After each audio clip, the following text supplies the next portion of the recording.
മദ്യത്തിന്റെയും മയക്കുമരുന്നിന്റെയും മാഫിയകൾ കടന്നുകയറി പിടികൂടാൻ ശ്രമിക്കുന്നത് മുസ്ലിംകൾ താമസിക്കുന്ന ഇടങ്ങളാണ്, മുസ്ലിം കേന്ദ്രങ്ങളാണ്.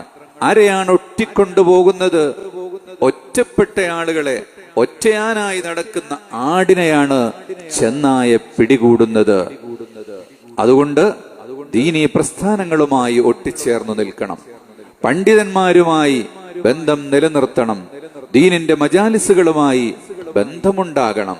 ഇവിടെ സമസ്ത കേരള ജംഇയ്യത്തുൽ ഉലമയും അതിന്റെ കീഴിൽ മുസ്ലിം ജമാഅത്തും എസ്വൈഎസും എസ്എസ്എഫും ഒക്കെ പ്രവർത്തിക്കുന്നത് ഈ ഒരു തലമുറയെ കൂട്ടിപ്പിടിച്ച് അവർക്ക് ദിക്റുകൾ ചൊല്ലിച്ച്, സ്വലാത്തുകൾ ചൊല്ലിച്ച്, അവരെ കൊണ്ട് ഇൽമിന്റെ മജാലിസുകൾ, റൗദത്തുൽ ഖുർആനും സ്കൂൾ ഓഫ് ഖുർആനും സുംറകളും ഖുർആൻ പഠന ക്ലാസുകളും പ്രഭാഷണങ്ങളും ആദർശ സമ്മേളനങ്ങളുമായി നിരന്തരമായ പരിപാടികളിലൂടെ ഈ ഒരു കൂട്ടി നിർത്തുന്ന ഒരു സമൂഹം, അവരിൽ നിന്ന് ആരെങ്കിലും പോയിട്ടുണ്ടോ മയക്കുമരുന്നിന്റെ ഏജന്റുമാരായി?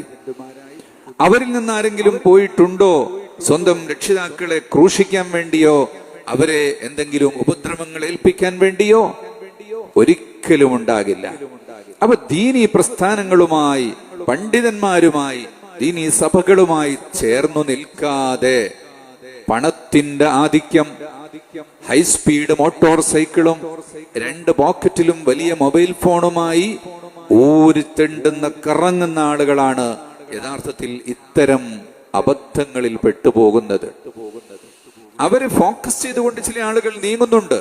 അതുകൊണ്ട് തന്നെ ഈ അബദ്ധങ്ങളിൽ പിടിക്കപ്പെടുന്നവരിൽ മുസ്ലിംകൾ ഉണ്ടാകും, മുസ്ലിംകളല്ലാത്തവരും ഉണ്ടാകും. ചിലപ്പോൾ ചില പേരുകൾ ഹൈലൈറ്റ് ചെയ്യപ്പെടും.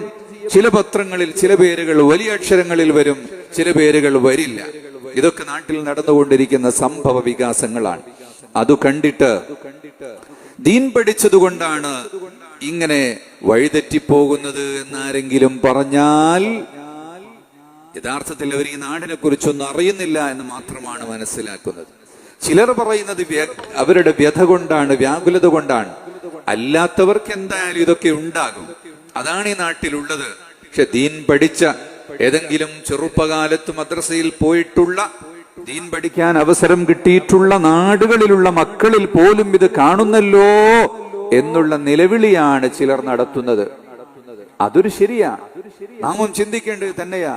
എന്തുകൊണ്ട് അങ്ങനെ സംഭവിക്കുന്നു എന്ന് ചോദിച്ചാൽ അതിന്റെ ഒരു കാരണം, ഒരേ ഒരു കാരണം മാത്രമാണ്.